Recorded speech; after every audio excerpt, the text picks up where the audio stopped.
Okay, I think we're on, right? Okay, I can't see anything yet, but I think we're on. So can we say what we're doing, kids? Welcome to A.R.T Domine. Thank you. Stronger, happier, and whole families. Okay, we're here with 3 amazing young people who, thank God, said yes to my invitation. And what we're going to be doing today is they're graduates and they have homeschooled either all the way or halfway through. And they will help us to find out what homeschooling is all about behind the scenes, because they have homeschool. And now one has already graduated. Helen has already graduated and is working in Founders, I believe, for 3 years now. Noah went to UD University, and now he's going to graduate school, the law school at Baylor University. And Samantha is going as well to Baylor University. It will be her 2nd year going back.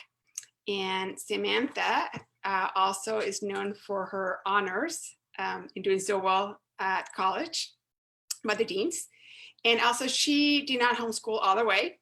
She actually, in middle school, after going to public school and a private school, Catholic private school, she transferred to homeschooling. So she can help us out. How does that work? Helen, she homeschooled all the way. So she can tell us really what it's all about, homeschooling to high school, and then graduated all her possibilities. And as well, she's a lot of amazing family, always adventurous in many ways. So she can tell us about that as well. And Noah, also, I believe you homeschool all the way, right, Noah? So you can tell us the same. Yeah, that is correct. Thank you.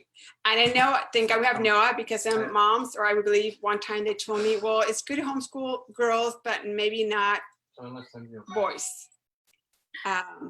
And wait, we're checking and we're actually live on Facebook. Yeah, we're live because this is live right there. Let me just check one thing to make sure we're here.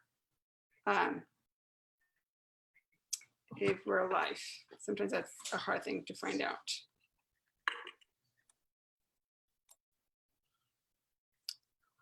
I don't see it on Facebook, but it says we're live. So I'm trying to figure out if we actually are live.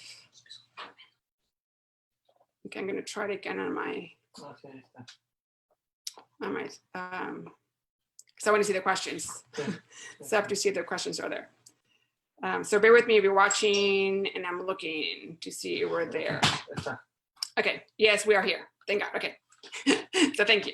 And so I can, but I can't see the questions right now, so I have to wait for the questions. And I thank also for my monitor who's helping me, Fanny Gutierrez, she's helping me with the questions. So thank you, Fanny, for that. So I have one thing, last thing to manage here. So we'll check the questions in a minute if I can see the questions. Right now I can't see them, but we'll check back. Okay, so I was talking about Noah. So Noah had homeschool all the way, and he's incredible because also he has speech and debate experience, and he also did all the competition in that, so you can tell us about that too, how that has helped you, Noah, in that area.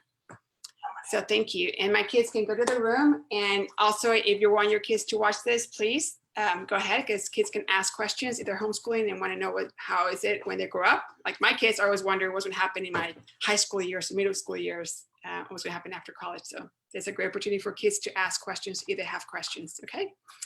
So first, before we start with questions, I think it would be great if Samantha, Helen, and Noah can tell us a little bit more about themselves, so we can also ask them questions if anyone is listening.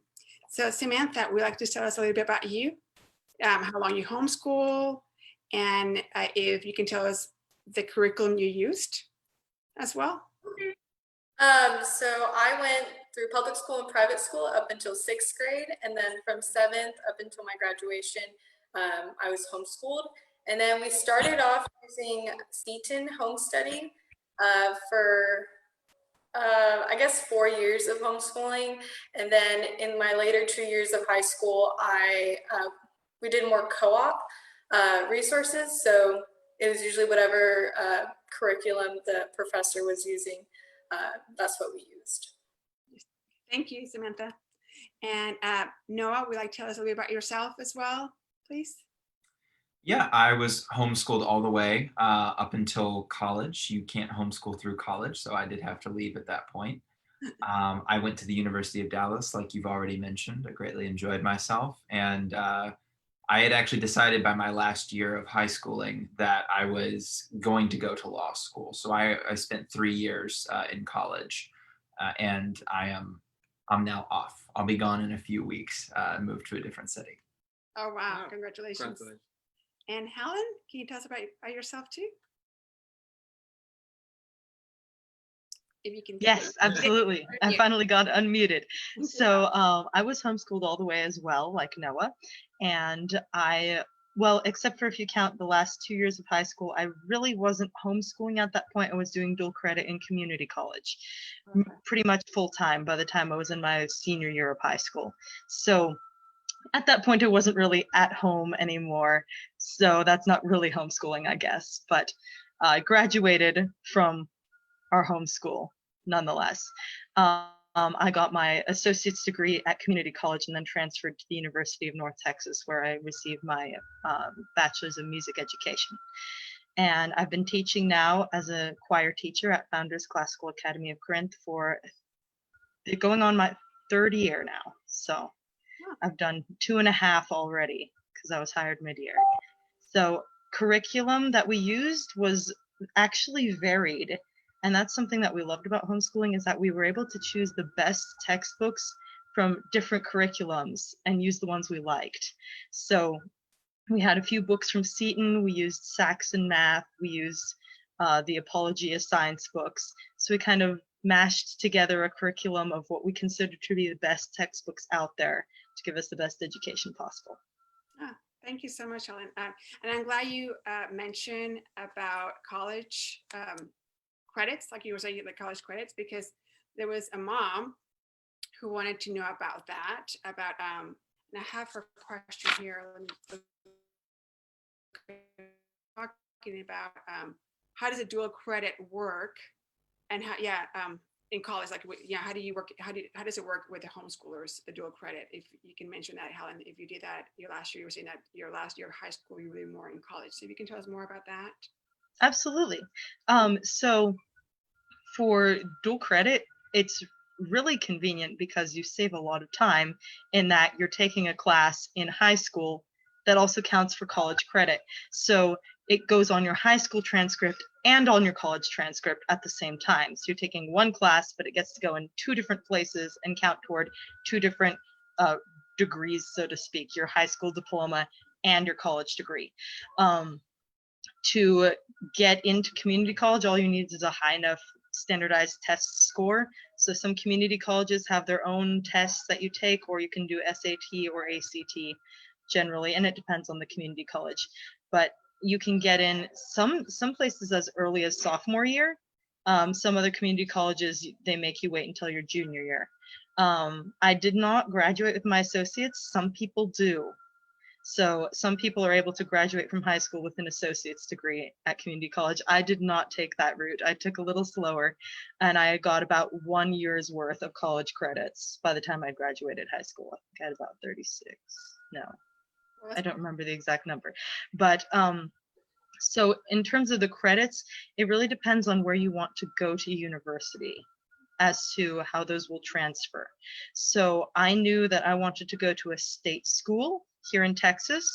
And so I was able to take lots of community college classes because I knew that they would transfer to the state school and the state school would accept them.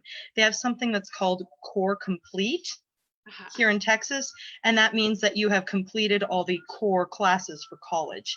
If you are Core Complete at community college, you can transfer all of those core classes that you took in one block to any state university, and they have to accept all of them toward your degree at that university, which is really nice. If you're not Core Complete, you can transfer the classes, but the university gets to pick and choose which ones they will accept and which ones they will not. It's the same thing for a private university.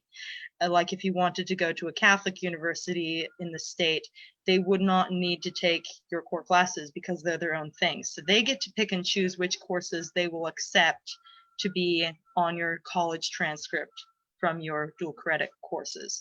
So that's something definitely worth researching and looking into. Of course, the benefit of taking a college level course in high school can't be underestimated just for itself. So even if your courses don't transfer necessarily to the university you want, you're still getting the opportunity to experience a higher level of learning. In high school, you're already experiencing college, and it eases the transition a great deal as well from high school into college because you're already doing college. So the Right. transfer, the going from high school into college then is no big deal because you've already done it before, and it's kind of old hat at that point. So Wow. it can be helpful even if it doesn't transfer, but if it does transfer, it can be very convenient. So definitely something to look into. But definitely, you do recommend that if they can, to go to community college in their high school year. Well, the last year, at least the last year of high school. If they Well, can. you know, it worked for me. It's not going to work for everybody. So it totally just depends on the family. And that's another thing that's great about homeschooling is there is no one size fits all. You know, you tailor it to meet your needs. So community college definitely met the needs that I was going for. I was going for a degree where I could graduate debt free and start working and immediately start saving. I'm getting married this December. And so having a stack of cash saved up instead of a stack of debt to pay it off has been a huge blessing. So that fit the need that I was going for, which was to graduate debt free and not have to work to pay off the college experience so that I could start saving all the money that I earned from my work instead. So again, it worked for me. I had a great experience, but depending on what works for your family, you know, if you have other extracurriculars that make going to college, community college classes difficult, or if you're involved deeply in a homeschool co-op and you want to do your outside courses there and you don't feel like splitting between home and a co-op and a community college, then it may be something you might not want to consider as strongly. So Okay, thank you so much. I appreciate it. I know there's people watching that have questions, but we'll go right now with I think one of the questions that most people will probably have, or one of them that they wrote me before, is what impacts you most about homeschooling, or what is your favorite memory of homeschooling? And any one of you would like to answer that, or Samantha or Noah? What impacts you more about homeschooling, or the great memory you have about homeschooling?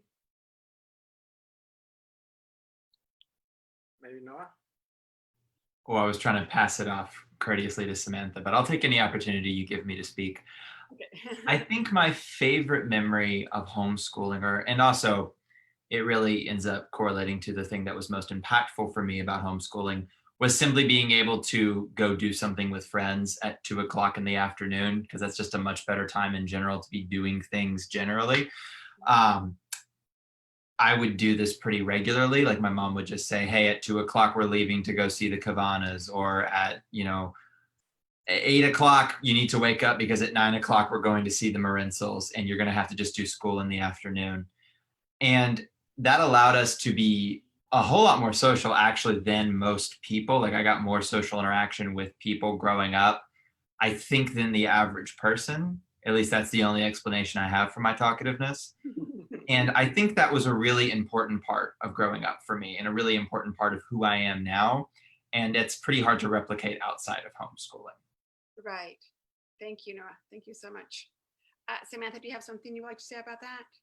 Yeah, definitely the flexibility and being able to kind of do your own thing and be able to go out on outings and be able to say, hey, I'm going to do school later today, or maybe I'll do school earlier today because I want to go out and hang out with some friends at a certain time later in the evening.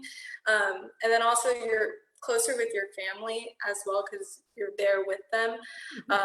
So definitely just a lot of crazy memories with family and with friends and at co-ops especially.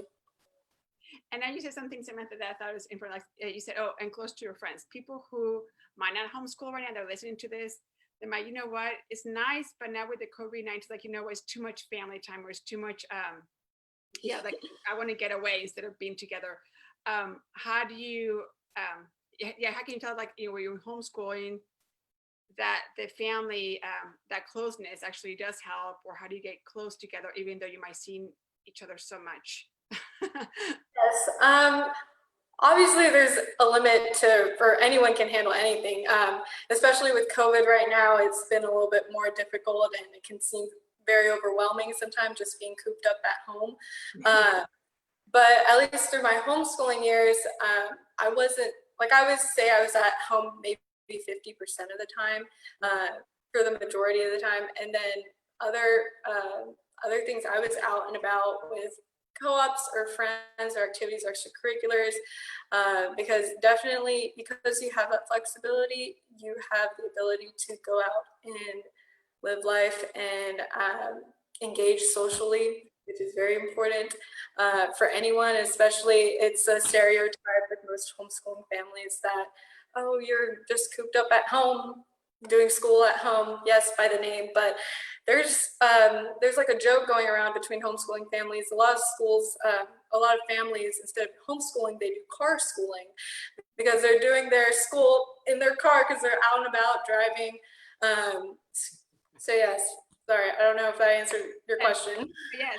And actually, now that you answer that, I'm thinking that moms that who are listening to this, either they're starting homeschool or wondering, they can get worried and say, you know what, sounds wonderful. You go out, you do all these things explicitly, but how do you make sure that you actually get your work done? I don't know if Helen, because she nodded saying yes, like the cars, or many, like your family, Helen, very adventurous or going out different places, that you would like to answer that maybe, or how do you make sure that you do your work when you're going out a lot? Yes, how do you do that? Right. Well, the way that my family did it, I was nodding because I totally relate to the car schooling thing. Car schooling was a big thing when I was growing up because we'd do school in the car on the way to church, on the way to a friend's house, on the way to the lake to go hiking. We went on many adventures, and my mom was always one who would take advantage of any opportunity to enjoy the flexibility afforded by homeschooling and say, you know what? This morning, instead of doing school in the morning, we're going to go on a hike, and then we're going to come back and do school in the afternoon. So the way that we structured it, and of course, each family will have their own thing that will work for them depending on your children's personalities. But we had what we called the school list, and it had the whole week, and each day it had what you had to complete that day. So you had to complete one lesson of math, one lesson of English, one lesson of history. It would be all spelled out within the block of Monday. Then Tuesday would have a similar block of what classes, so to speak, you needed to complete. And when you completed one, you would circle it. And when all the classes were circled, you were done and you got to do whatever you wanted. So, and then the flexibility that affords of you can get your school even done on other days. Like my sister, who is a very, very self-motivated person, she would do all her school for the entire week on Monday. She would get up in the morning and just work and work all day without hardly a break. And by the evening, she would have completed all of her school up through Friday. And the rest of the week, she would just read books and climb trees and have fun. And we'd all be doing school because we weren't that self-motivated.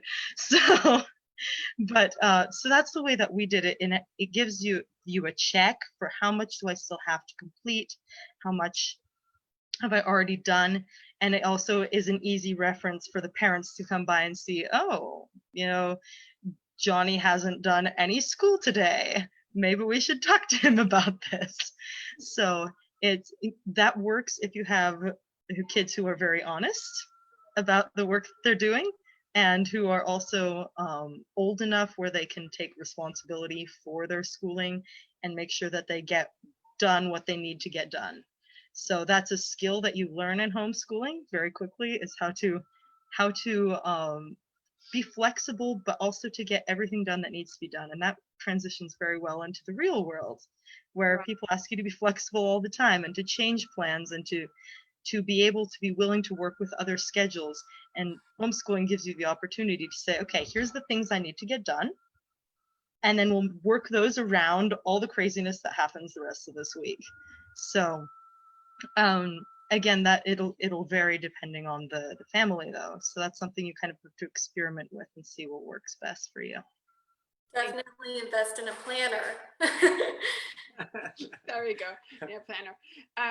And talking about that, I was thinking, Noah, the schedule, because a mom had actually asked that question, and maybe I don't know if Noah's different for you, but so moms can have that.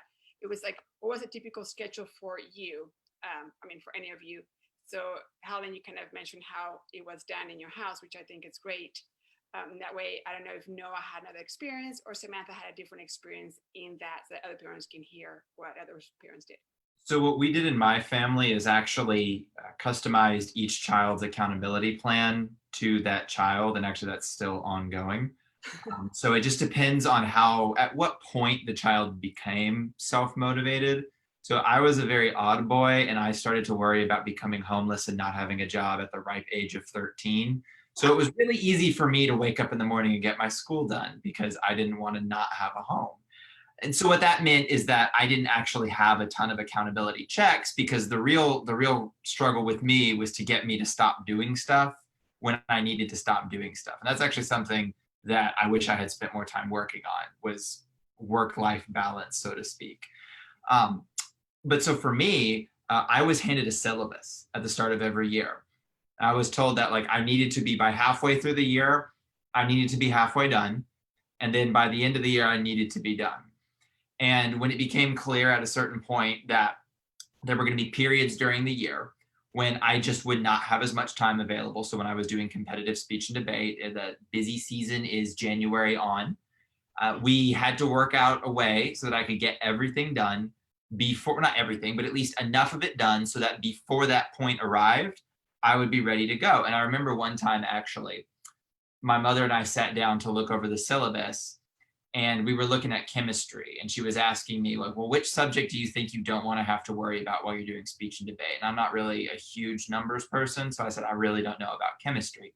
She said, well, you could do it all before the speech and debate season rolls around. I said, okay, that's all right. I think I can do it. She goes, yeah, so that's 11 weeks. And I said, how am I going to get it done in 11 weeks? And she turned around to me and said, how are you going to get it done in 11 weeks? And I said, oh, okay, so now this is my problem to solve. So I did. And the answer was a lot of front loading and a lot of chemistry. But it got done. My sister had a little bit more of a structure that was just made available for her. My younger brother, Dominic, wakes up at like 6 in the morning and he does all of his stuff beforehand. My brother, Anthony, does not. So Anthony needs to be told that here are the times of the day, and they're all super young. So, you know, they're not, the 10-year-old is not going to be terribly self-motivated, right? And the 8-year-old is just, yeah, she has to be told what to do and when to do it.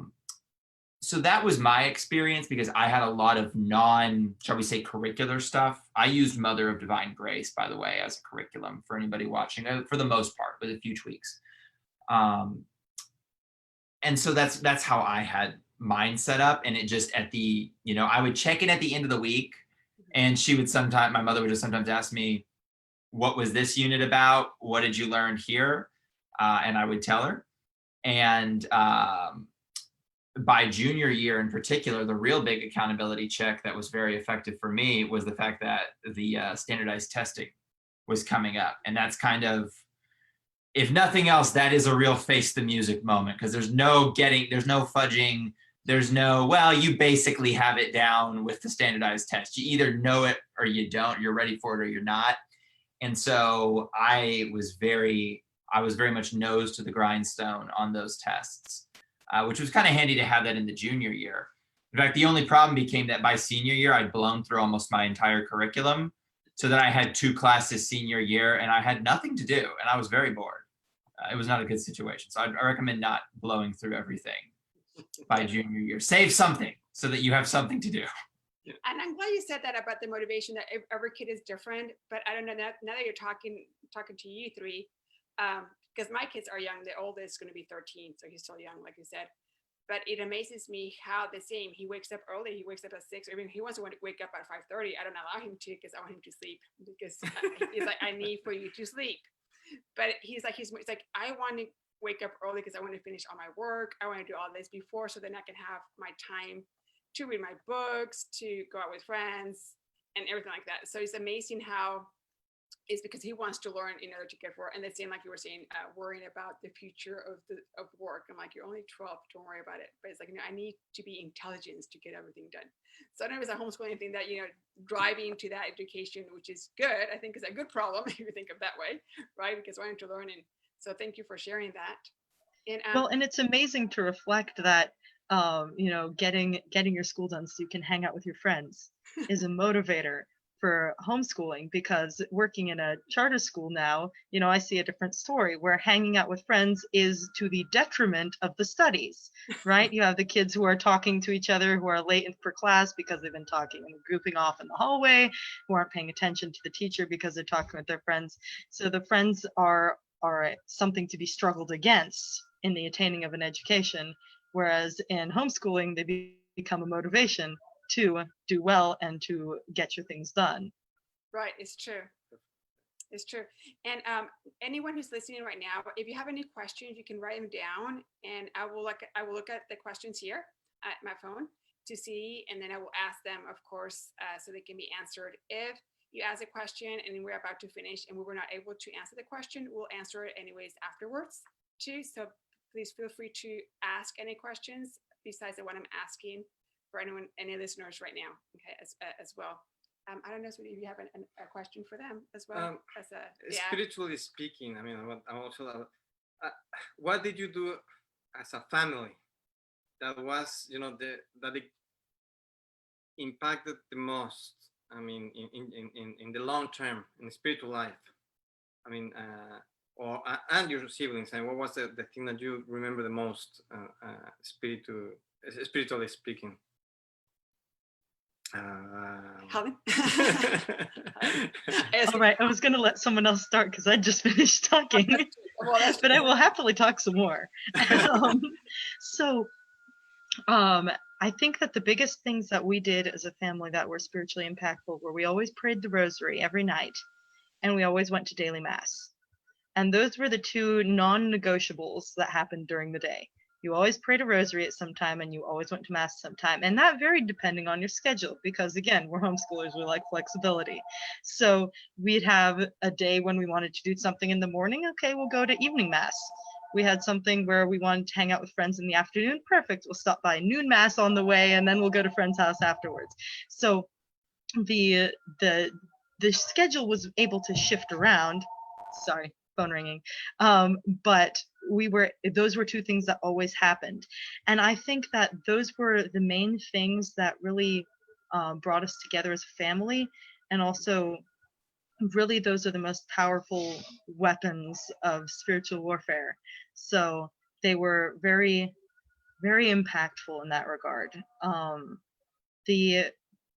remember, if I may, I'll tell a quick story. When my mom and dad were just starting to have children, and were wondering, they were looking at families and seeing that many families have children who fall away from the faith. And they asked my great aunt, who is a Benedictine nun, what can we do to keep our kids in the faith? How can we keep them faithful? And her advice was keep them close to the sacraments. So that's what they did. We went to monthly confession, we went to daily mass. And, God's grace can't be argued with, in a sense. I think that was really the key factor that gave us the graces early on in life, where we were able to, like my mom would notice when we went camping and we didn't have daily mass for a week, she'd be like, you all are angry with each other, you're impatient with each other, I've noticed, because we haven't had mass. So I think that was one of the keys for keeping peace in our family, was that sense of the graces from the mass, and of course the daily rosary. That was a big thing too, because I think that taught us how the faith doesn't just live at church. The faith lives in the home. And that's another thing that homeschooling does really well, is you integrate all the parts of life into living.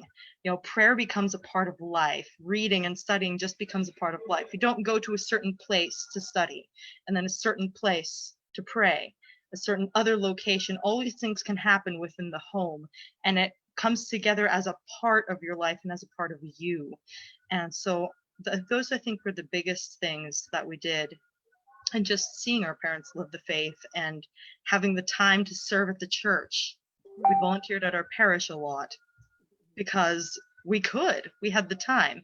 And so that opportunity to serve and to live the faith that we've been learning, I think was really impactful as well. I just talked a lot. Thank you. No, thank you so much. And if Samantha or Noah, if you have anything to say about this question, please go ahead. Well, definitely same thing with the sacraments, definitely brought our family closer together, especially at the start of homeschooling, because at least from my experience, we transitioning in the middle, or not, it wasn't in the middle of the year, but I was in the middle of middle school. It was a rough transition, kind of all new, and no one knows exactly what we're supposed to do. Kind of improvising, kind of having some structure. But definitely getting closer to the sacraments kind of brought it all closer together. It was really, really important and critical for keeping the peace in the family, and keeping growing each other as a family. The being in COVID, it gets people impatient, and it's definitely been, I know, rough talking with other families and friends, but definitely making sure the sacraments are at the center of your home is really going to be important for keeping the homeschool project, experiment, adventure going forward and not going backwards. Thank you so much. And Samantha, you mentioned something right now. Liz, do you have something to say about this before? Go ahead. Sorry. That's actually one thing I think that's worth considering. Is I won't feed a fed horse, so to speak, and talk about the sacraments. I think two other panelists have hammered that home perfectly. But one other thing to consider is that with homeschooling, or at least the spiritual aspect of it, or one of the spiritual aspects that was the most impactful for me in particular, is that I actually had space and time to explore the faith on my own, which I think is really important. Just because I think I don't really know if there's another environment where you're not either running the risk of just spoon feeding the faith to people, which inevitably you can only spoon feed milk, right? To use the Pauline language. I had time and the resources available to me to actually go read apostolic fathers, or go actually spend some time looking through what the catechism says and why it says what it says. And when I had my, I think everybody has a kind of a moment of, not really existential crisis exactly, but when I had a moment where I realized, oh, this is a very real question. Like, I've been brought up to believe that God was real. I've never actually answered that question for myself. When I had to kind of confront that head on, I was able to do so free, really, of any noise one way or the other.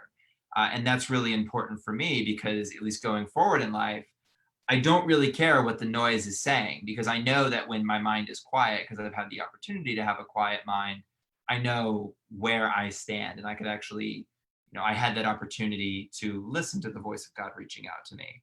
And I think even when you're at a Catholic school, even if the noise coming from the Catholic school is positive, it doesn't give you the opportunity to really take ownership over your own faith, at least not as much as I think you would get from homeschooling, which is, again, not to say that there's anything at all wrong with Catholic schools. I went to one for college, but it's having been there for 3 years, I can very confidently say that there's not an opportunity there to take independent ownership over your faith and of your relationship with God and with the church, as there is in, I think that the homeschooling, or at the very least, homeschooling provides an opportunity superior to that. I want to try and speak to that precisely. No, thank you. Thank you for sharing that, for your experience. Wonderful. Thank you so much. And I was thinking of the transition you were talking about as well, Samantha. Helen was saying about college. And this is, parents can be worried about the transition. One right now with the COVID, or even someone who thinking to do homeschooling now, is like how, Samantha, was you the transition from middle school, from being in a public school? I mean, yeah, you went public and private school and then homeschooling. How was that transition? And then later on, maybe Helen or Noah can also tell us about the transition of homeschool to college, as people can worry about it. Because even for me, some of my family members were like, well, how do you, if my kids are homeschooled, what's going to happen to them when they go to college? Like, it's going to be a huge, wow, like, they have not seen the world. So how was the transition for you, Samantha, from middle school? Yeah, so with middle school, It was, the idea of homeschooling was really shocking at first because I had never heard of it. No one in my family had ever heard it. It was new. It was outrageous. I didn't even know what it is until we went to a homeschool conference and we're listening to all these speakers and looking at all these different curriculums laid out on tables and at a convention center. And it was really like shocking. I was like, wow, this is a real thing. So at first, we were really excited. We had Seton. So in private school and normal school, you have that structure. So there's a professor in front teaching you. You have your textbooks. You have class at this time. You have lunch, recess, so on. There's structure. When you're at school, it's from 8 a.m. to 3 p.m. You have those blocks. And so that's all we knew. And so when we transitioned to homeschooling, we kind of kept that structure to kind of get an idea, oh, okay, this is where we're going. And then at first we were scared. We were like, I need a teacher in front of me, but I have, like my mom was probably thinking, oh, I need to be the teacher for a 7th grader, a 10th or not 10th, 5th grader, and a 1st grader, I think. You have all these classes, I'm one person, they have all these subjects, how am I supposed to do that? So we're all kind of figuring it all out, and so it was a little bit of a rough transition, but then once you get the ease of having that structure, for us, it did help because we could see this syllabus, and it was divided by week, and then day 1, day 2, like you through day 5, and then week 2, and so on and so on. So that kept us accountable because our first year we didn't have any co-ops. I don't believe so. And then moving on from that, we definitely realized, hey, we need to take more advantage of this flexibility because we started talking to all these other homeschool families, and they're like, no, you don't have to be in home all day. You don't have to be doing school from 8 a.m. to 3 p.m. You can go out and do stuff. And so then we kind of like started doing stuff. So we went to co-ops. I definitely, the co-ops really, really helped me personally because I'm the type of person where I can be self-motivated, but having a physical person in front of me telling me, oh, I have class at this time, to like go turn in my work really kept me accountable because I needed to really make sure, hey, I have all this stuff and I need to get it done by Thursday or whatever the day. So that helped. And also the social aspect of going out and being with people, interacting, involving, building up those social skills definitely helped. With the skills of transitioning from homeschool to college, definitely, because you have this flexibility, you have to take ownership of it. You have to learn how to manage your time. Definitely, if you come out of homeschool and haven't learned how to manage your time, I definitely would recommend go and work on that because you're going to need that for life and especially for college. And then also self-discipline.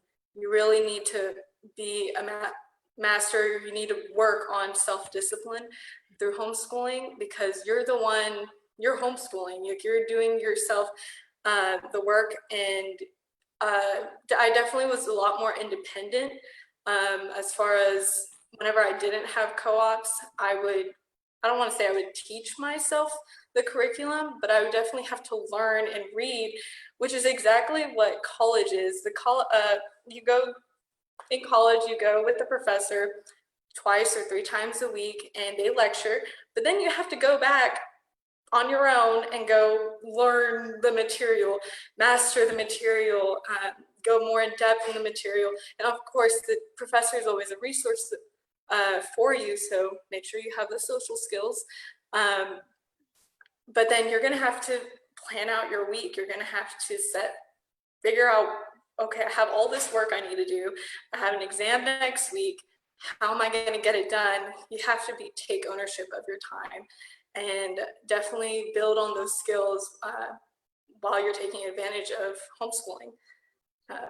Yeah, it was a smooth transition for me because I did take some dual credit classes and I was already really good at self-discipline and being able to manage my time and my schedule. So when I came to Baylor, where I'm majoring in neuroscience, a very difficult major, I was able to, like, it wasn't really a huge transition, I would say. It felt more natural academically and socially as well. Thank you, Samantha. And Noah, also that you went to UD and then you went to law school, if you want to say something besides of the transition that helped you. And I like the point that you said, Samantha, of how when you homeschool, you have to take that ownership of, I need to learn this and this and this. Like you said, depending on the family size, I believe, or your moms, your parents that can be with you, like, you know, all that single time, like if you don't do that, you don't do that. You have to also do it yourself, you know. And I see that also in my kids, like you have to be able to say, I have to take part of my ownership, and it's my thing, it's me that has to do this, not because they tell me or because the teacher tells me. So I don't know if Noah has something else to say as well.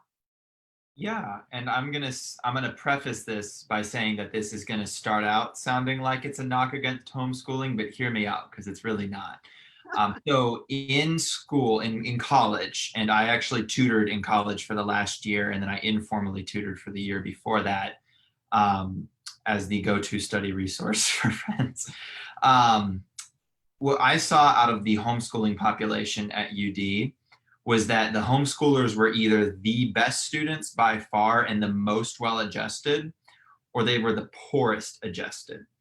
And my thought behind this, after kind of looking at it and discussing it with some friends and just kind of observing and seeing how people had lived their lives before they came to school, my thought is that pretty much the families, or rather the students who came from families that essentially tried to replicate a standard public school classroom at home, they struggled immensely because they never had to actually take ownership over their own work before and over their own time. So they came into an environment that was very much expecting them to, and I mean, they tell you this when you go to college, you're adults now, which is half true. They don't really they say that they're going to treat you like an adult, and then they don't. So it's kind of, I've always been on the fence about that. But in any case, in that regard, they expect you to manage your own schedule, manage your own time. And if you were from a homeschooling family that, you know, where you had, say, parents who tried to deliver all of the lectures, then students have just been acclimatized to getting lectures, sure, but they're acclimatized to getting, you know, classes taught by mom and dad, and mom and dad are very different from Dr. Wolf or Dr. Upham or Dr. Hibbs, who are up at the University of Dallas, right? They're not as forgiving as mom or dad. And they aren't going to be there at, you know, dinner time to remind you to get that quiz studied for. They just expect you to have it ready when you show up in class. And so students who had come from homeschooling, so they just practices where they were encouraged and in some ways forced to take ownership over their own time, they did absolutely fine. And they excelled over their peers because their peers had come from a system that really didn't force them to take that much responsibility for their own work. Like, sure, if you don't show up to class, that's problematic, but succeeding in college is so much, at least ideally, it's so much more than just showing up to class. And in a place like UD, that's just kind of expected. So much so that at the tutoring office, we're actually working on, or they're working on it now, I'm out, they don't pay me to help them anymore.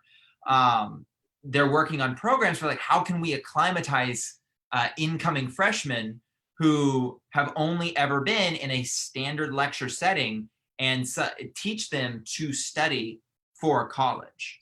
And I feel like just homeschooling gives you the opportunity to actually hit each student's upside, because if they can take responsibility for their own work, and anybody can, because the resources are available, then they're going to do fine, no matter where they go or what they want to do. Like, you want to do neuroscience? No problem. Like, that can be, you can learn that at any college if you have responsible time management.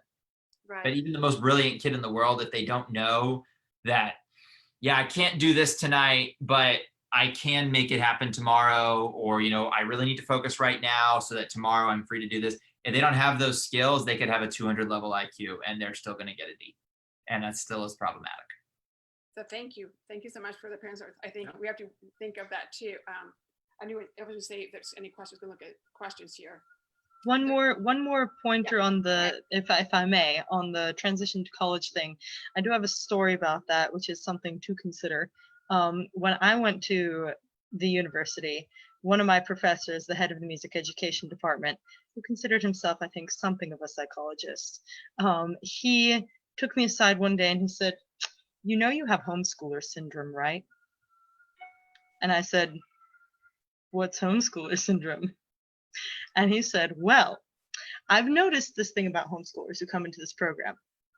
They are generally smart as a whip, and they outdo all of their peers in academics, and they can talk to all of their professors just fine, but they don't associate much with their peers because they think they're silly."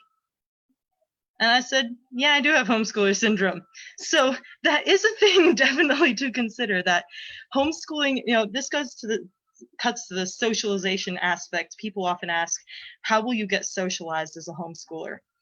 I'm glad you The brought it answer is if your parents will take the initiative to make it a priority for you to hang out with your friends and to do extracurriculars, like Noah and Samantha have mentioned, you will be socialized and you'll be able to do just fine in life.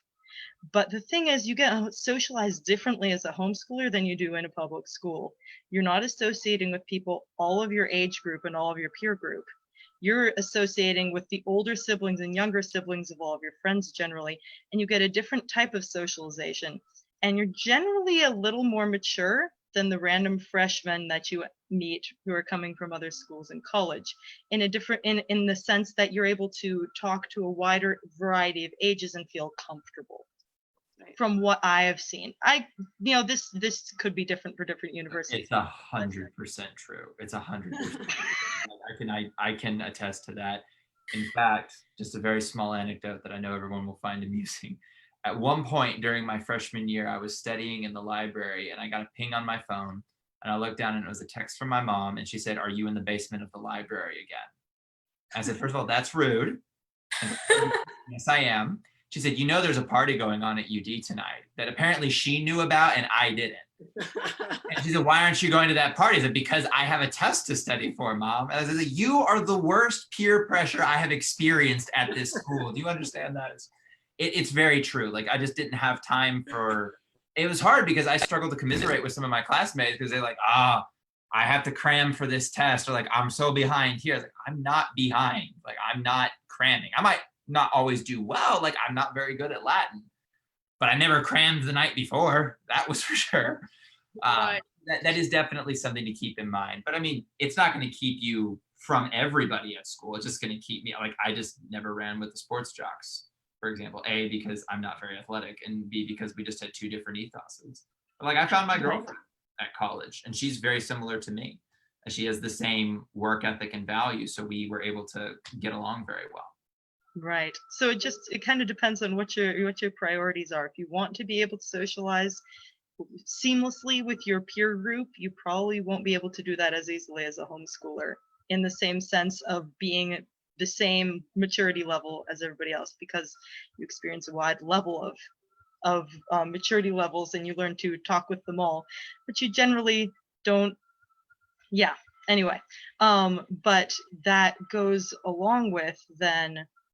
Hold on, I had a thought. I just lost it. No, it's like actually, I'll come back to it. yeah, when you come back, If it comes up. because we started homeschooling our first kids after they went to school as well. They went to a private school and charter school, and then we homeschooled them. My younger kids, of course, they've been homeschooled all the way.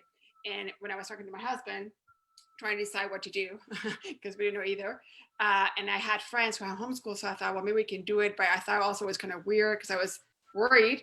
And my husband, actually, he said to me, "But what about the socialization? I don't understand. I think it might be weird that when we socialize." Like, he was worried about. Remember, you were worried about that. Yeah. And actually, I mean, I worked for many years in different positions in the schools, in different schools, in Catholics and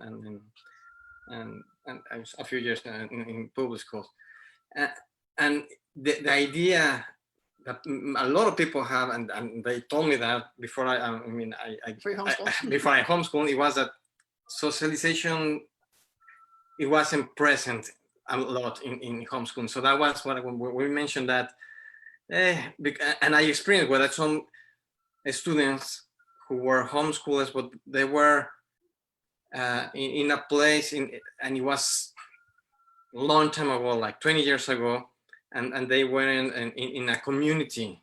So even if they were not homeschoolers, they would have the same challenges to socialize. But now, I mean, being here, being today, and knowing homeschool, but knowing all of you, most of you, I mean, we can see And the even now, difference. yeah, and even now our kids, now that the one has homeschools in second grade, he transferred in second grade, and now he's going to be in seventh grade. We can see this socialization. So like you said, honestly, wherever we go, I'm really shocked that he can talk to anyone, little one, baby, toddler, Priest, doctor. You know, it's like, I mean, he's not shy. I'm like, okay, he goes with adults, he goes with a teenager, he goes with anyone. And even with little kids, he's like, oh yeah, let's play. Like, there's no like, oh my gosh, what are they going to say if I'm playing with a little one? I have to be cool. That doesn't come to his mind at all. It's like, coolness is to be with everyone. There's no division here. So I love about that, what I see with my kids right now, that there's no division. We're all in the same boat. So that's very lovely that, I mean, that's one thing that I have loved. And that's when the first thing that caught my eye when I saw homeschoolers, and that's when I told my husband, no, there will be no worries. I think it's okay. Let's go for it. So thank you for sharing this with us. And I'm going to look for some questions. I think there's some questions here. If I may, on that topic, one thing that can be a challenge though is that when you go to college or university, especially if you do as I did and go to a state university or in a community college, you meet a lot of strange people and some people that aren't very nice. And that's something that I did not encounter as a homeschooler, was how to deal with people that are cliquish and catty. And so that was a skill that I had to learn in college because I hadn't learned it in my schooling, because while I was homeschooled, I had the opportunity to choose exactly who I associated with. And my parents had the opportunity to help me choose really good friends who are still my friends today. You know, how many people can say that a friend that they made when they were 2 years old is still one of their very best friends to this day, right? I was able to meet some wonderful, wonderful people and really get to know them and be put in an environment where I could grow really deep friendships. But you could say it's a challenge in a way, is that then when you go to somewhere like a university and you meet people who are immature and unfortunately it's not just in schools, it's not just the college freshmen who are immature. Sometimes in the workplace you encounter these people who are catty, who are like to tear others down. And I have no tolerance for that because I didn't grow up around it.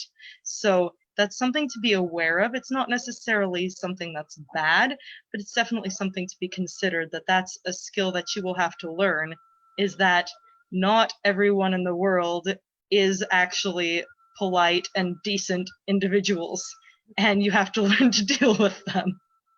Ms. Trina, thank you for bringing that up so we can take that into consideration. Thank you. There's a question here that says, if there's anything you wish that you had prepared in your homeschool years for your college and real life years? That's one of the questions. So I'll say it again. Is there anything you wish that you had prepared in your homeschool years for your college and real life years? Samantha, maybe you have something to say that, or anyone that can would like to answer. Well, Noah, you can go ahead and start, and then I can. I was almost on top of that one before you finished, so I should have been a little bit more Go for patient. it. So I was extremely lucky in that I knew pretty much where I wanted to go to school. Like after freshman year of high school, UD gave me a sales pitch and I ate it up because I was 14, and I'm glad I did. So I was able to gear most of my high school education around the idea of me going to UD. And I was able to pick AP tests accordingly. I was able to, decide that I'm going to stick with Latin because I'm going to use Latin as my language requirement at UD. Never would have stuck with Latin that long otherwise. Love it to death. Can't do it for beans. Terrible at it. But as far as the curriculum goes, I feel like there's very little I would have changed. It's honest, and maybe this sounds, I don't want to, and Helen, maybe you can correct me if I'm wrong on this. I am going to posit that it's very hard to mess up a curriculum like horribly, so much so that someone is just completely intellectually impaired for the rest of your life, unless you just refuse to teach them about math and then swat down any questions they have about math that would naturally arise. It's pretty hard to set somebody on the totally wrong course, you know. So as far as curriculum goes, I don't really have anything. The one thing that I wish I had spent a little more time on actually is taking more responsibility for my own social life. Because once I was in UD, I had so much experience. This was the problem. I had socialized with so many people, and my parents were so on board with me socializing with people that when I went to school, I was really forced to acclimatize to the idea like, oh, if I want to see somebody, I have to actually like get up and make it happen. I'd done that for like a year or so going into high school, but it was pretty much all the same people. I had a close-knit group of friends that I wanted to see all the time. And so I was like, well, if I want to make some new friends, I actually have to go meet them. And then I found out that the procedures by which you do that in freshman year of college were not really something I was willing to get involved with. So I had a smaller social circle starting out. But I wish I'd spent a little bit more time with. But I never have a problem getting to know somebody or talking with somebody. It's just reminding myself that if that's going to happen, I have to go make it happen. And so that's something I wish I'd spent a little more time with. The other thing that I wish I had done, especially preparing for college, was I wish I had actually put myself in an opportunity to fail, or in a place where I could fail a little bit more, because it took me a little while once I first got to college to realize that sometimes you're just not going to be good at stuff. Because with homeschooling, our goal was always mastery. Because any grades or scores you rack up in high school are totally meaningless anyway. They do not in any way correlate to success later in life, but mastery of skills does. So that was our emphasis, and that's great. It's just that when I got my first B, I had to do some very serious soul searching and ask, like, am I okay? Like, have I failed as a human being? To which the 90% of my class who also got a B said, no, you're fine. Or we're all in real trouble and not realizing it. So I wish I had spent a little more time doing that, but those were fine problems to have in freshman year of college. So I can't think of a set of problems I would have traded those for. So I wish I could have prepared more, but I mean, you're always going to have problems in life. If you're looking for the perfect life, you're on the wrong planet. Yeah, no, it's the little problems that are just always going to be there. I don't know. I feel like a lot of the things that were really important to me going into college, I was able to master. Like for me, especially the social, having my friends, knowing how to interact with people I like and people I don't like, I was able to master those skills. Also working in a restaurant, I learned that a lot. And I was out volunteering a lot, so I was able to experience a lot of soul searching as to what I wanted to do in my future. So I'm currently majoring in, like I said, in neuroscience, but I'm wanting to pursue a career in occupational therapy. Like Noah, he wants to go to law school. He knew that in high school. And so that definitely helped me a lot because it kind of guided me towards toward a path like, okay, I know I want to do this. So definitely going out and experiencing a lot, and getting more, like these talks right now. I know whenever my family would listen to these talks about college and knowing, okay, what are we supposed to do? Those helped a lot. As far as what I wish I'd done differently, at the moment, I can't think of major things. It's maybe more like the little things. Don't have much to add on that part. Thank you. Right. I think Noah, that you hit the nail on the head when you said that it's hard to mess up a curriculum, really. You know, it looks like a very scary thing when you first look at it. But really, there are so many good curriculums out there. And as long as you get your basics in, you're good. You know, my family was a little more of the math science type route, and a lot of the homeschoolers I know are a little more of the English history kind of a route. But all of us ended up going to to whatever path we chose and ended up succeeding therein. So I think really that is key. I think it's great that you two knew what you wanted to do in high school. I did not. I was one of those kids. So I was like, I don't know what I want to do with my life. And I'm like, I like music. That's all I know. I'll be a performer. And my mom said, you don't get money as a performer. And I said, oh, what can I do that involves music and also will make money? And like, so I can actually get a job and live and not be like stressing about auditions all the time. And I decided on music education because of the practicality of it. And it was only when I got to my second year in the music education program that I suddenly realized I absolutely loved it.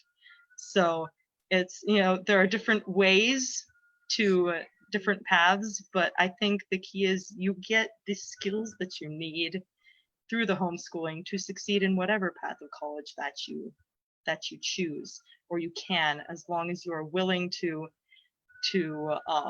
work through it and experiment and try different things until you find what works.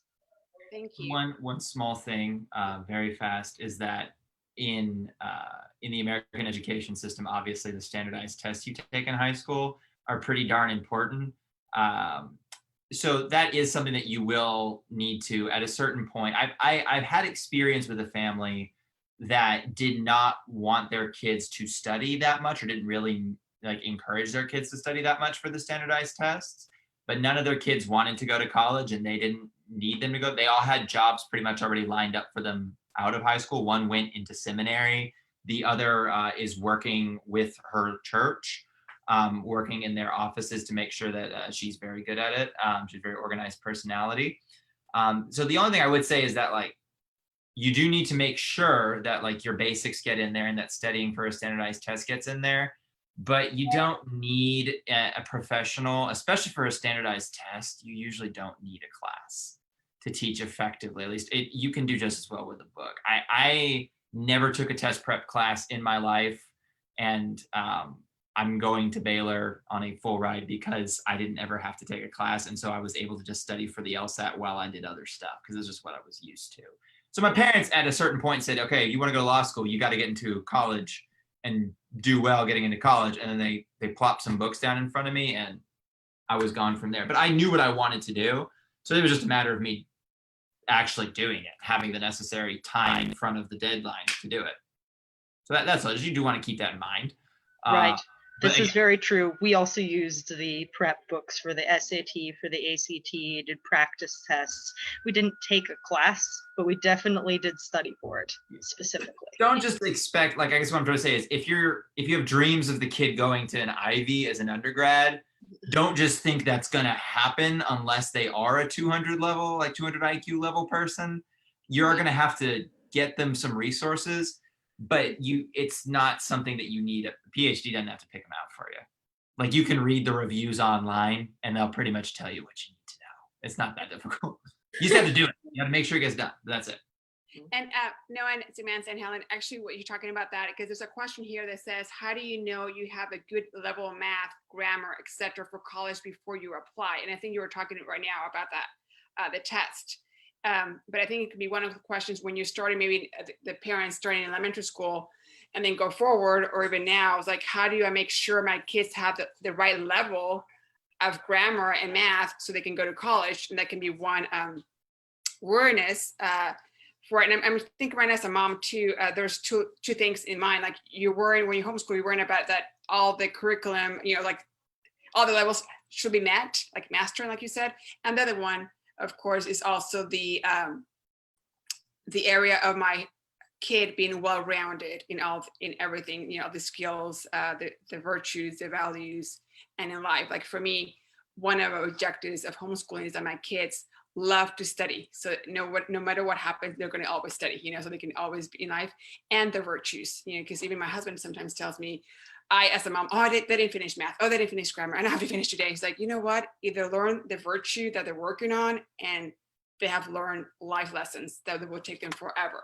Of course, it's important to do the grammar math, but what I'm saying is not to just be so worried about that. But in your experience, what can you tell parents that what helped you to make sure that you had the right level of math and grammar for college?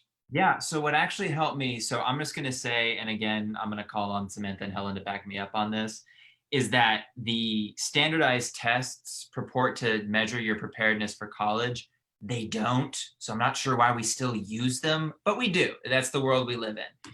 The math that I used on those standardized tests, I never used again, unfortunately. I actually taught myself all the other math that I need to know for my, like for work or for hobbies or for the classes. But that said, what I did was took a PSAT in sophomore year, and we looked at that and we said, okay, well, math is not his strong suit, or it's the weakest of my subjects. So we just kept an eye on that as we got closer and closer to test time. And I continued to work on my syllabus with algebra. And I had some friends, like close friends of mine, who started doing advanced calculus for kicks. I still can't explain what a derivative is coherently. But all I needed to do, I don't need to know that for the ACT, and I don't need to know that to be a lawyer.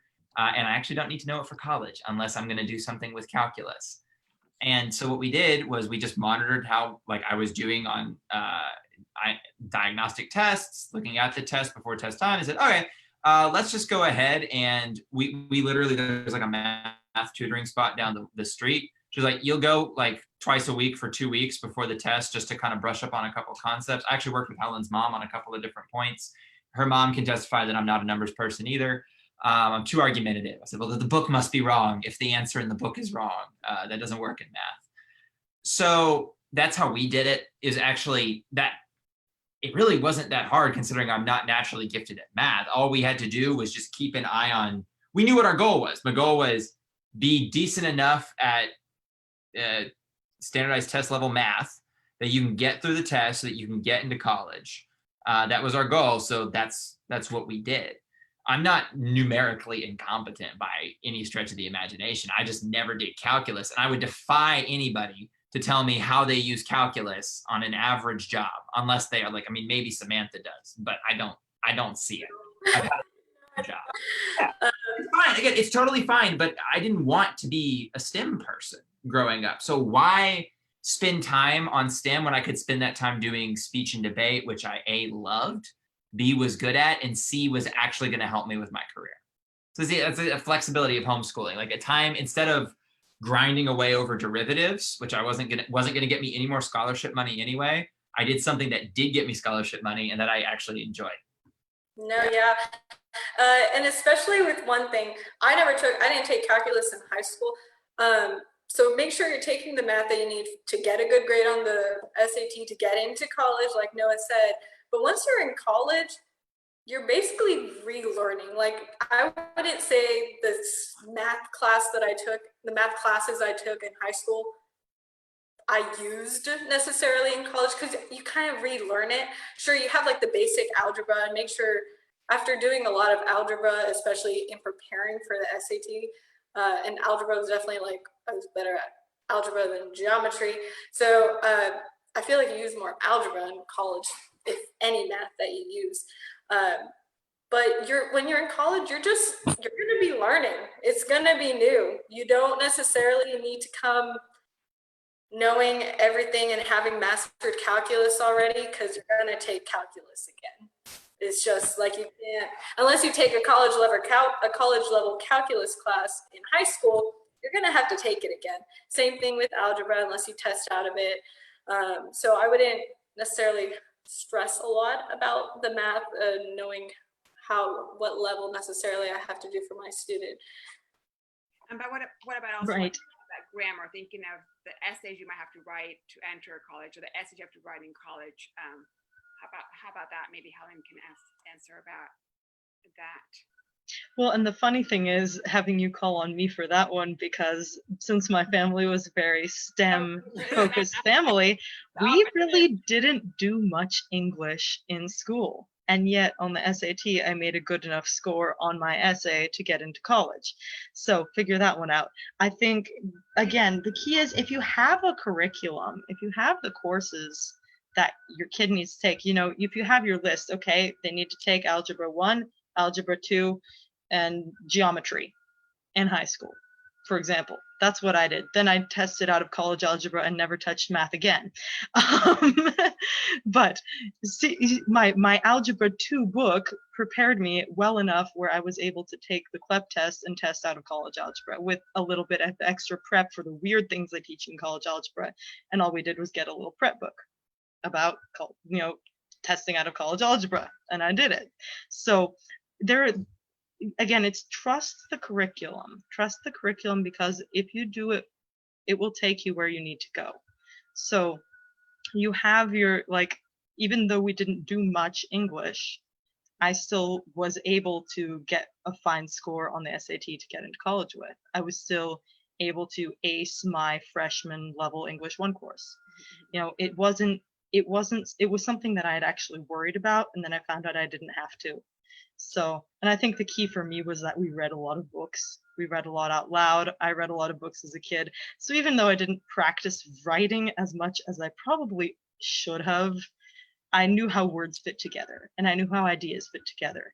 And so it wasn't too much of a stretch to just put them together and create something that sounded right. So trust your curriculum. It will take you where you need to go. Thank you. There's another question. Oh, How actually, much I'm so sorry. involvement do your parents have with your daily studies, schoolwork in high school?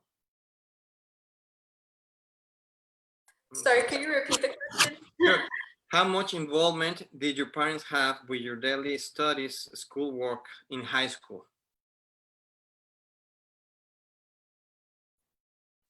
Did you get that? My dad would Yes. sometimes walk by me and say, "Are you still working on that PSAT?" And I'd say, "Yes, Dad." And he'd go, "Huh."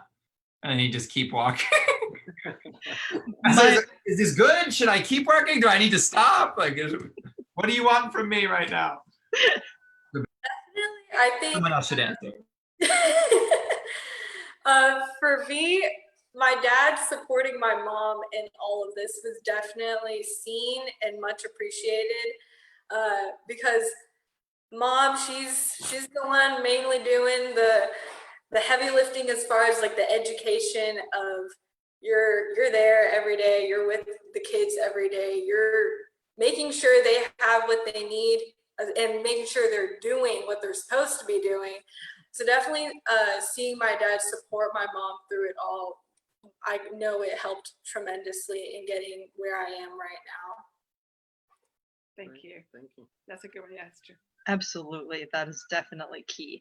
I think by the time we got to high school, if that's what the question was directly targeted to, probably my mom and my dad had about an equal footing, in that I was mostly doing the studying myself at that point. I had the textbooks, I would read the lesson. If I didn't understand it, I would take it to mom or to dad and say, "Hey, can you help explain this for me so I can understand it better?" And once I understood it, I'd go do the work and move on with my life. So I think by the time I got to high school, I was taking charge mostly of my education, and mom and dad were involved in a very supportive way and in less of a direct educational way. That's different from elementary school, where in elementary school, they're sitting you down on the couch one-on-one and teaching you how to read, right? That's Right. not something that the elementary school age kid is able to take charge of. That's direct teaching. But by the time I got to high school, it had flipped into more of a mentoring role, I guess, in a way. Was that a natural thing, because you homeschool all the way, when you were in elementary, your mom was there more, of course, helping you, and when you learn how to read, then little by little, kind of, more towards your individuality, because of course I'm assuming they will have other kids that had to do that with them. So in your families, would you say it was a natural transition of mom being with you, and then little by little where you have to take charge of your own studies, and even maybe if you have siblings that you help also your siblings as well, maybe that helped you. I'm not sure what question that helped you to learn your things too, by helping your siblings in any subjects or things like that above. And I know we're about, it's 8:15, so we might have to wrap it up. So if anyone has other questions, I can try to read them. And again, if they were not answered, we can write them afterwards in text. And there's a lot of questions too that people had wrote to me. I don't know if we can get to them all because of timing. And but we'll try to finish with this ones. And there's just, I think there's two important questions that we should ask before we finish this, but I know we're running out of time, but hopefully we can say it. So the question was, well, you're saying that the siblings, like that siblings probably helped you as well, helping your siblings in I mean, homeschool. to an extent, although I think, it was definitely helpful for me to have older siblings that I could go to if mom was busy with somebody else and say, hey, how does this algebra thing work? But, teaching it to my younger siblings, whether or not that helped me is another question, because generally by the time they got to the book, like especially in math, I'd forgotten how to do it anyway. I'm not really a math person, so I would have to read the lesson myself, relearn how to do it, and then explain it, which I could do. But whether or not it helped me learn it is another question. But it was definitely helpful to have siblings around to ask and to bounce ideas off of. Noah, did you want to say something? Well, actually, my thought was connected to the previous question, so I'll let it rest for now. Sure, because you can go ahead. I was just going to note that on something Helen had mentioned about how parents are much more involved in the early stages of homeschool education. That's certainly true. It's like basic addition. And so anybody can teach that who knows how to do basic addition can teach that. And you kind of need to be there physically to keep everybody there learning addition. But by high school, like the parental involvement was all about enabling. So I would go to my mom and dad and say, hey, I need this book, or I need this is a competition that I'm interested in. Is this a viable thing for me to do? Could you get me there? Could you come pick me up? That sort of thing. And that's more or less what they did. Like I said, my mother provided the syllabus to me, and she would sit down with me and she would work out the game plan for the next 2-3 weeks. And then it was just off to the races. So I don't think, especially like with high school subjects, if you're trying to teach that, you're really a brave soul, because all of that stuff, by the time they put it into the high school curriculum, it's specific. So like flip-flopping between biology in high school and English in high school is a real mental feat if one person can do it. And you don't usually have to, because at that point, there's really nothing stopping the child from learning on their own, except for maybe lack of motivation. And this was just something I was going to note also about the standardized tests, is that there's not a lot of correlation between using one type of prep or learning one type of curriculum and what good performance on a standardized test. There's a pretty strong correlation between a good home environment and good performance on a standardized test. And that's really what my parents were providing for me by the time I was in high school. Just I never had trouble at home. Like I liked being out and about, but I knew that when I came home and I needed to ask about like, hey, can I get some help here? Or I feel like I'm struggling with this subject. Even if they don't have the answers, they're going to help me get them. That's all I needed, really, frankly, by that point in my life. Okay. Right. And I think that's really key as a comforting thing for parents to know that, by the time a common question is, well, how am I going to teach calculus? I never took calculus, or I failed calculus.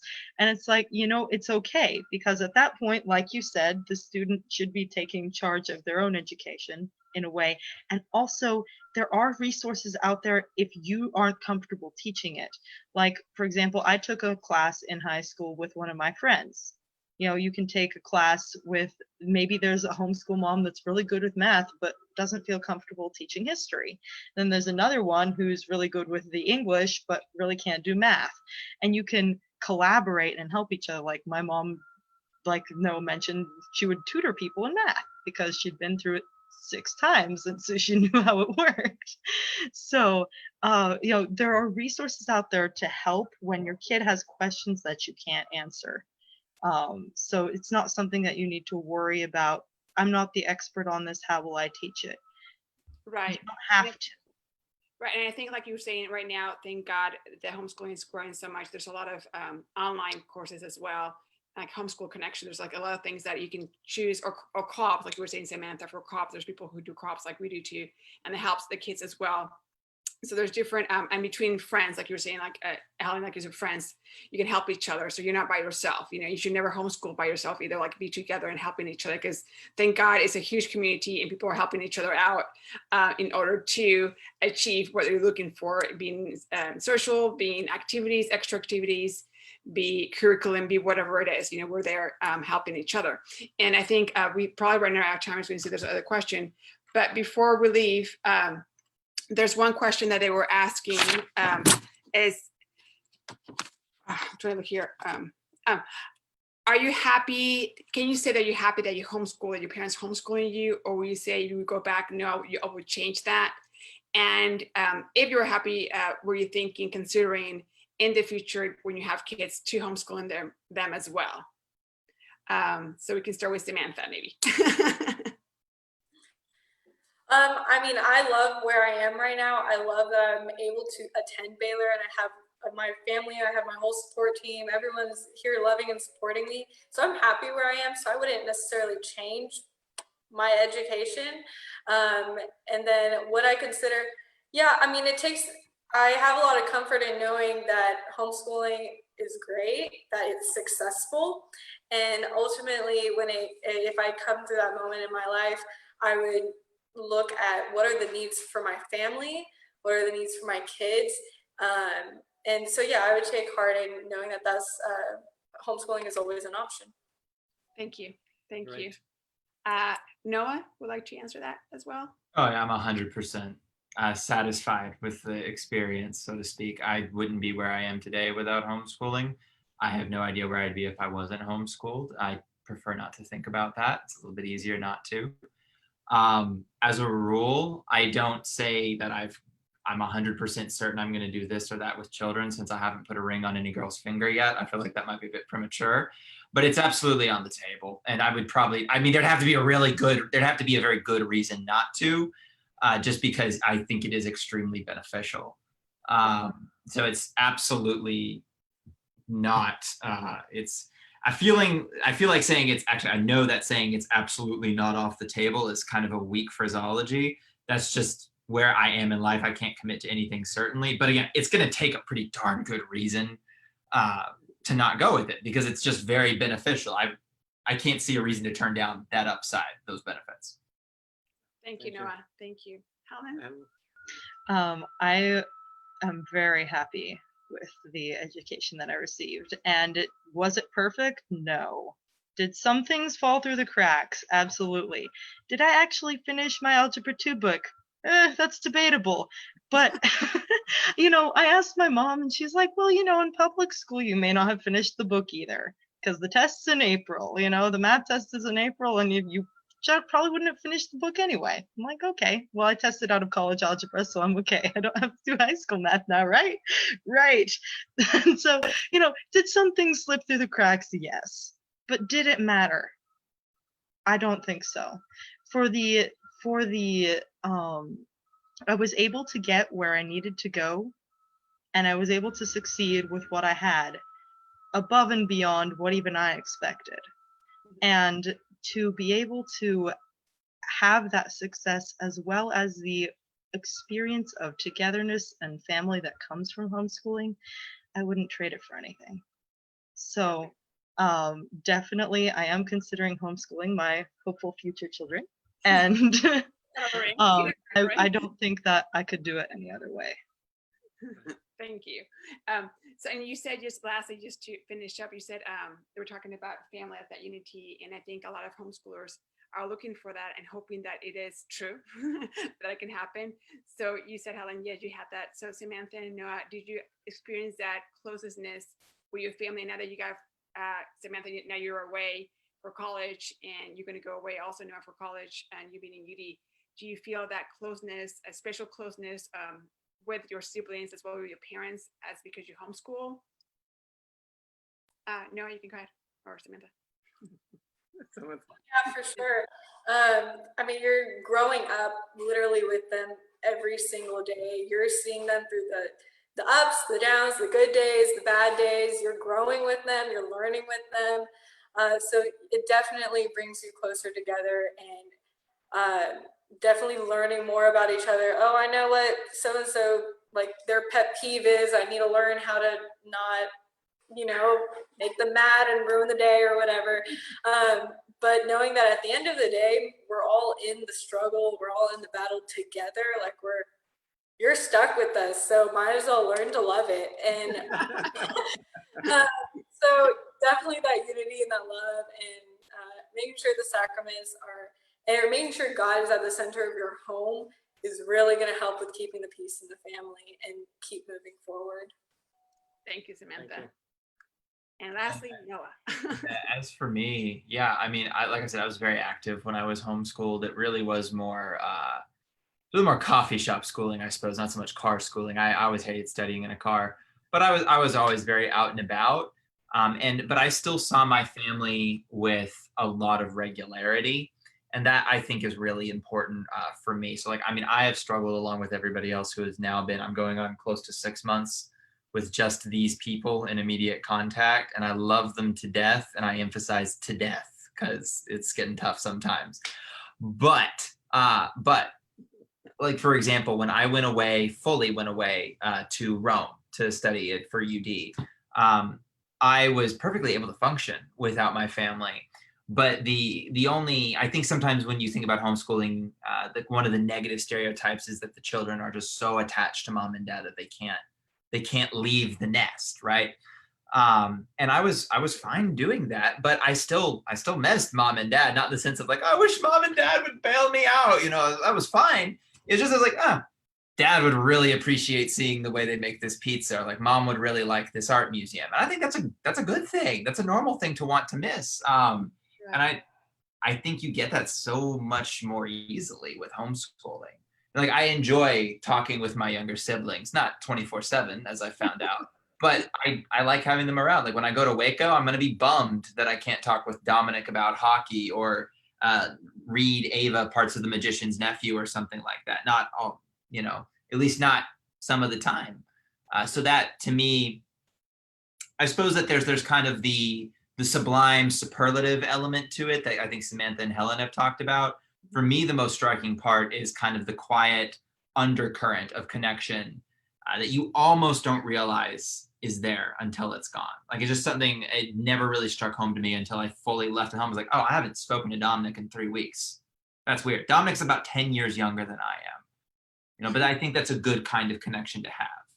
That's true. Right. Thank you. Thank you so much. Thank you. Yeah. You have other questions? No. Because I think we're in our time. I know there's probably more questions, and like I said, we'll answer them later on. And I had even more questions. Even my kids were like, ask all these questions, but we're running out of time. But hopefully we can invite you again, and you can tell us what happened at law school and at Baylor, you know, and Helen, with your work as well, and your marriage, Helen. So Helen, you're getting married in December, so we can pray for her. Congratulations. And then you can tell us, we can invite you back and married, and then maybe hopefully with your kids, and see how, you know, the perspective of now I'm homeschooling my kids, how it's working with that, right?